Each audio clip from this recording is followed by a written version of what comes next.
BFM Business, Intégral Placement, idée de placement.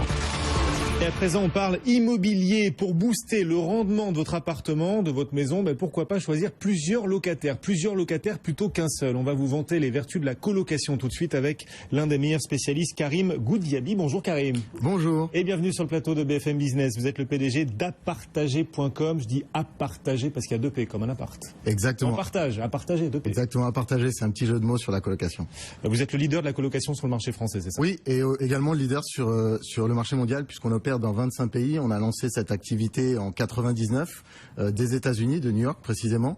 On a décidé ensuite d'importer le concept en Europe. On a commencé en Angleterre, puis en France. Alors il paraît que la colocation se développe de plus en plus en France et que les bailleurs acceptent de plus en plus de louer leurs biens à plusieurs locataires. Vous confirmez? Exactement. La colocation, pour vous donner quelques chiffres, depuis 2012, on voit une augmentation d'environ 20% par an du nombre de recherches, mais aussi de notre chiffre d'affaires qui augmente de manière assez significative. Donc clairement un marché en forte croissance. Et plusieurs bailleurs se décident à définir ou à créer des logements pour la colocation. On a entendu parler de Nexity il n'y a pas très longtemps, qui a lancé des produits, des programmes pour la colocation, mais aussi des bailleurs plus institutionnels comme Action Logement par exemple, qui a décidé de dédier des budgets importants à la colocation. On a aussi les HLM qui mettent un certain nombre de leurs biens à disposition de la colocation. Bon, alors on comprend l'intérêt pour les locataires de se mettre à plusieurs. D'abord, c'est sympa d'être en colocation, on vit ensemble à plusieurs, comme dans les séries télé, comme dans Friends, en gros. Ça permet de payer peut-être un peu moins. Quel est l'intérêt, en revanche, côté bailleur? Voilà, je suis propriétaire d'un bien immobilier. Pourquoi ai-je intérêt à choisir plusieurs locataires plutôt qu'un seul? Okay. L'intérêt est multiple. Il y a, je dirais, une durée des baux de colocation qui sont en général plus courts que les baux de la location. Ce qui permet pour un bailleur d'avoir une rotation et de pouvoir je dirais, bénéficier de hausses de loyer. Donc ça, c'est plutôt une bonne chose. La deuxième chose, c'est que, en général, les colocataires acceptent de payer davantage que dans la location, puisqu'ils recherchent un budget complet, un budget pour une chambre, avec les frais d'internet, les dépenses ménagères, etc. Et donc, l'agrégation de ce budget-ci est souvent supérieure au budget de la location.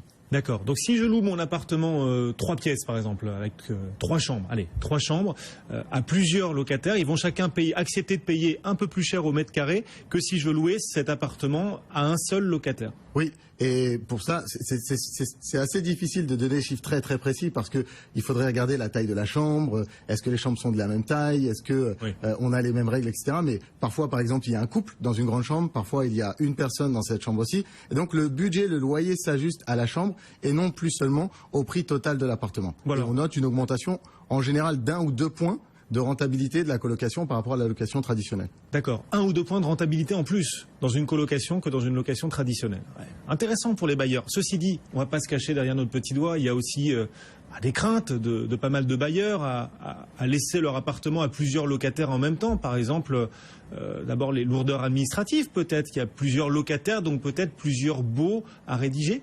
Totalement. Alors, je pense qu'il faut tordre le cou un petit peu à la réputation de la colocation étudiante type auberge espagnole. C'est plus du tout ça. Pour vous donner un exemple, sur le premier trimestre de l'année, la majeure partie des colocataires sont des jeunes professionnels. Ces gens-ci souhaitent trouver un logement, être dans un logement et vivre dans ce logement de manière totalement traditionnelle.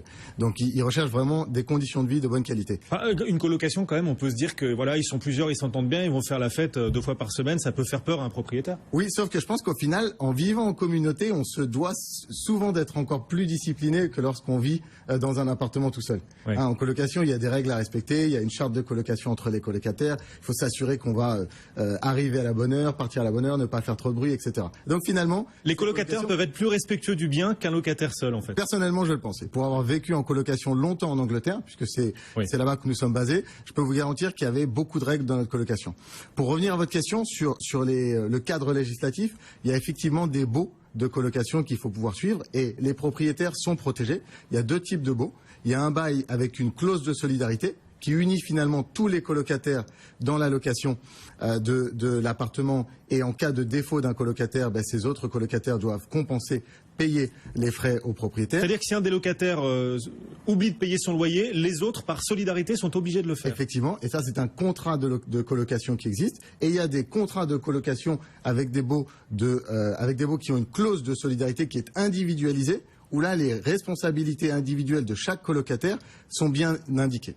D'accord. Si un des colocataires, par exemple, fait des dégâts dans le salon, dans une partie commune de l'appartement, qui va réparer les dégâts? Qui va payer les réparations? C'est le colocataire? C'est l'ensemble des colocataires? Comment ça se passe concrètement là? Juste pour se mettre en situation. C'est souvent quand même une discussion qui se passe entre colocataires, hein. Je pense qu'il y a un colocataire leader qui prend la main et qui décide un petit peu de ce qui s'est passé. Est-ce qu'on a cassé quelque chose en commun, ou est-ce que cet appareil, par exemple, a été cassé de manière individualisée?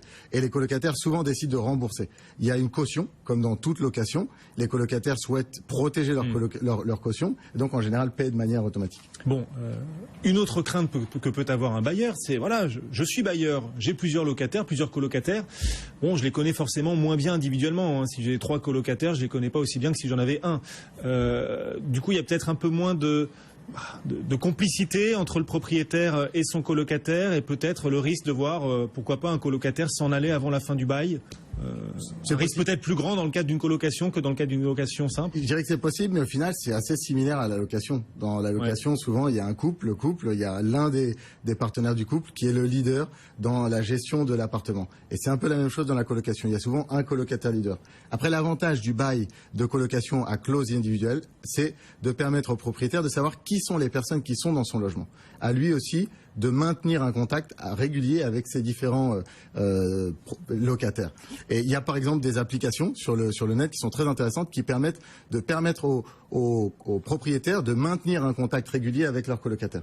Bon, si l'un des colocataires s'en va avant la date prévue, il doit lui-même trouver un successeur, ou c'est à moi, propriétaire, de le trouver? Alors c'est la règle. En général, les colocataires s'assurent de trouver un remplaçant. Ce qu'on invite nos colocataires à faire systématiquement, c'est de confirmer avec leur propriétaire l'autorisation de ce changement et de mettre à jour leur bail de colocation pour pouvoir sortir de leur clause de responsabilité. Bon, et donc vous nous disiez, c'est plus rentable financièrement d'avoir plusieurs locataires qu'un seul dans un même appartement. C'est vrai que des films comme L'Auberge espagnole, ça fait de la pub pour la colocation auprès des jeunes, mais pas forcément auprès des propriétaires, en effet. Parce que on se dit, j'ai plusieurs locataires, ils vont faire la fête, ils vont faire n'importe quoi de mon appartement, et vous nous dites c'est de moins en moins le cas. Exactement, c'est de moins en moins le cas. On remarque quand on demande à nos colocataires quelles sont leurs motivations. La motivation principale n'est plus uniquement la motivation financière, c'est-à-dire de payer moins cher, mais au contraire de pouvoir vivre ensemble. Ça, c'est important. Et on voit aussi que l'âge moyen de la colocation a beaucoup augmenté depuis quelques années. Comment ça se fait, ça? Je pense que la crise a eu un rôle important quand même dans ce phénomène. Il y a aussi eu une augmentation des prix de l'immobilier. Il y a eu une stagnation des salaires. Il y a eu un mouvement, une migration urbaine de plus en plus importante.